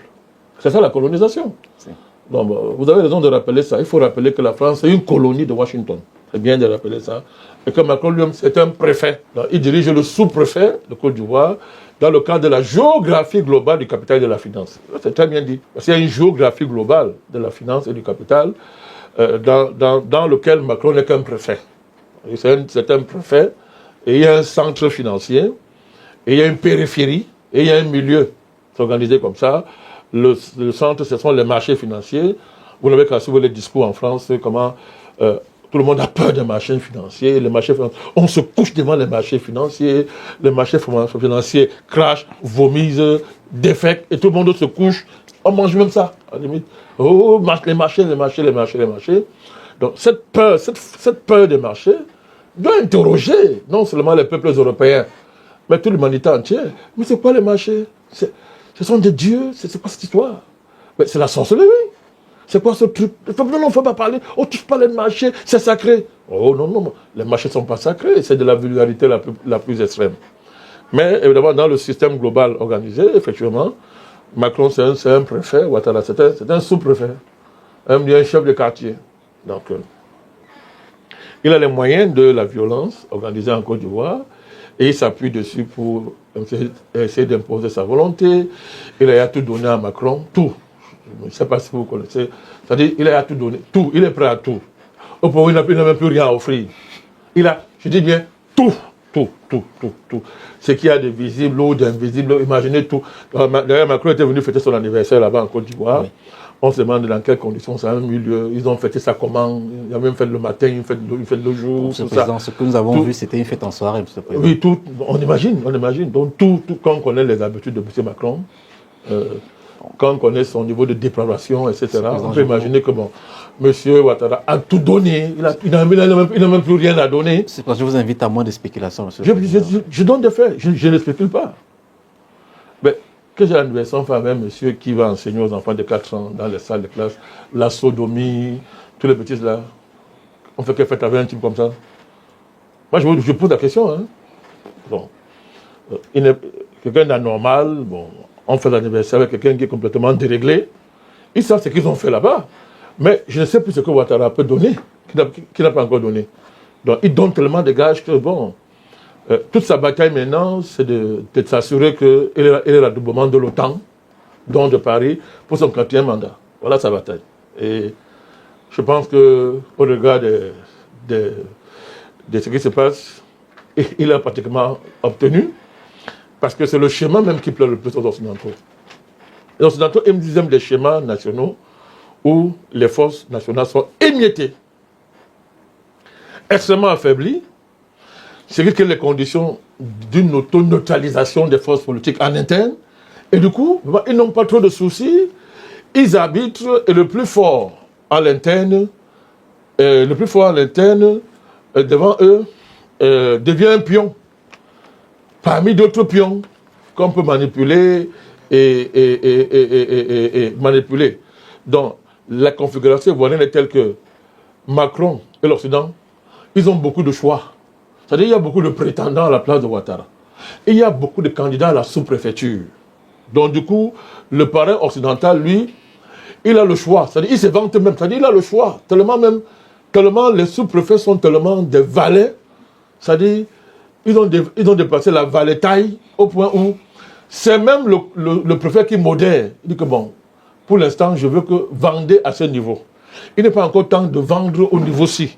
Restez encore au niveau là. Et le préfet n'a pas le choix. Il a l'embarras du choix parce qu'il y a tellement de sous-préfets candidats à la place de Ouattara que la France est très à l'aise. Donc les perspectives politiques en Côte d'Ivoire ne sont pas, du point de vue classique, ne sont pas très heureuses. Classe politique divisée, opposition totalement divisée, avec des renégats, des traîtres qui s'agitent là, la Filinguessan, tout le consort. Maintenant, il y a un nouveau criminel qui est devenu un certain Tcham. Voilà. Si, Monsieur le Président, en parlant de lui, Monsieur le Président, voilà, mais ça dit celui-là même, ça dit que il est même plus pire que Ouattara. Monsieur le Président, il a été élu président. Mais si quelqu'un est pire que Ouattara, c'est grave. Hein? C'est-à-dire, Tcham là, c'est-à-dire, quand vous l'écoutez parler, mais qu'est-ce qu'il fait en politique, ce type? Mais qu'il a vendu l'argent, qu'il a continué à vendre l'argent avec là où il était qu'il est dans les banques. C'est une horreur. Mais c'est une horreur. Mais c'est-à-dire, qu'est-ce qu'il vient faire en politique? Mais il l'a envoyé, il est en mission. Par les mêmes parrains pratiquement que M. Ouattara. Le but est d'émietter la scène politique ivoirienne, d'affaiblir le camp patriote totalement et de semer la confusion. Vous savez, quand l'eau est troublée, les grands pêcheurs, c'est eux qui pêchent tranquille, pêchent à nos troubles. Donc, c'est le cas en Côte d'Ivoire. Mais d'un point de vue géospirituel, et d'un point de vue qui n'entre pas dans le classicisme ambiant, rien n'est perdu pour les Ivoiriens. Et moi, je fais que le dire, c'est un message d'espoir que nous avons pour nos frères en Côte d'Ivoire. C'est souvent lorsqu'on pense que tout est perdu que Dieu entre en scène. Et les panafricanistes ont plein d'exemples comme ça. Nous avons plein d'exemples comme ça, que ce soit au Burkina, que ce soit au Mali, au Niger. Pour ne prendre que ces cas-là, où il y avait une situation de désespérance historique absolue, mais c'est là où est né la RS. Oui. C'est là où sont venus, c'est là où nos plus belles promesses elles se sont réalisées. Effectivement. C'est là où les espoirs panafricanistes ont connu une accélération que nous-mêmes on n'imaginait pas. Oui. Donc, nous disons aux Ivoiriens, ne baissez pas les bras, gardez l'espoir. Dieu, nous répétons encore, le vrai Dieu, comme moi j'aime le convoquer, le vrai Dieu n'a pas dit son dernier mot pour la Côte d'Ivoire. Donc voilà ce qu'on peut dire sur cette perspective-là. Donc toute la bataille de Ouattara maintenant, c'est de tout faire pour que l'opposition s'éclate le plus largement possible. C'est d'anesthésier totalement le mouvement populaire. Je n'aime pas le mot société civile. Je préfère dire le mouvement populaire, l'anesthésier totalement. Je crois qu'il a été très surpris par le mouvement contre les Woubi. Mais c'est d'anesthésier ça pour que l'opposition soit coupée de ses soutiens populaires, qu'on aura apeuré, terrorisé par les perspectives d'une violence organisée. Vous savez que Ouattara, il ne recrute sur rien.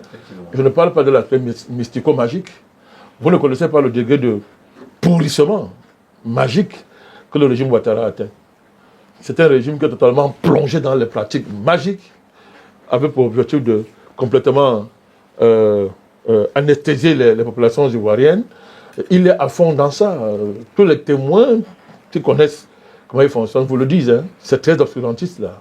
On est retourné même, c'est plus que le Moyen-Âge. Ces gars, ils croient tellement à la magie, il investit à fond dans la magie. Eh bien, là, c'est là où se trouvent les ressorts de sa chute. C'est là. Et il chutera de son propre fait. Vous savez, à la veille de sa chute, Bazoum se bombait le torse. Vous avez oublié? Il bombait le torse. Il avait tout donné aux Américains, tout donné aux Français. Et il tapait sur ses frères du Mali. Il tapait au Burkina que normalement, il n'y a pas d'armée, c'est les veaux. Vous rappelez-vous? Bazoum. Mais comment il est tombé? Vous savez, la chute de Bazoum, il faut analyser, c'est-à-dire que c'est du miracle. Hein? C'est-à-dire que Bazoum est tombé quand rien ne montait qu'il allait tomber. Bon, nous avons fait le travail, nous avons annoncé, certains vont dire prophétiser. Oui, on a ça, on a vu ça, on l'a dit. Mais une chose est de voir, mais les conditions historiques réelles, rien ne montrait qu'attends. Bazoum était au fait de sa puissance, rien ne montrait qu'il allait tomber. Il est tombé. Et ses parents américains ont été chassés du Niger. Et ils croyaient même que non, on va le rétablir. Ils continuaient à rêver. Dans un film digne des pires voyous mercenaires qui ont vendu leur pays et vendu leur âme, ils savaient comment le rétablir. Ils se vantaient. Jusqu'à aujourd'hui, ils continuent à croire. Hein. Il n'est pas encore descendu sur terre. Et il ne descendra pas. Lorsqu'on on va le condamner pour haute trahison, peut-être là où il va descendre. Peut-être quand la balle va siffler dans sa tête, qu'il va descendre. Donc, soyons confiants, continuons à faire le travail, le magistère de la parole, pour continuer à rappeler à ce régime qu'il est maudit, parce que son essence c'est la malédiction, et qu'il n'a pas de place dans la configuration de l'Afrique telle que les plus grands patriotes africains, nos prédécesseurs dans la lutte, qui ont donné leur vie et versé leur sang pour l'Afrique, ont pensé. Il n'a pas de place. Ce régime-là, je le répète, inacceptable.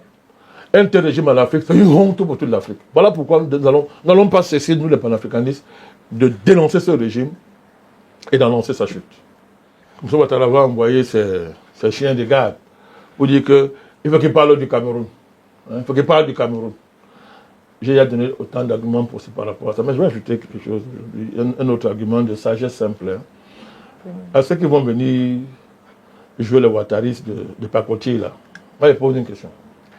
Est-ce que si la maison de mon voisin brûle, le feu brûle, je vois le feu arriver chez moi, alors je vais refuser d'aller aider le voisin parce que vraiment, chez moi là, je n'ai pas rationné, mon épouse est fâchée de moi parce que je suis un mari responsable, je vais aller l'aider à éteindre le feu.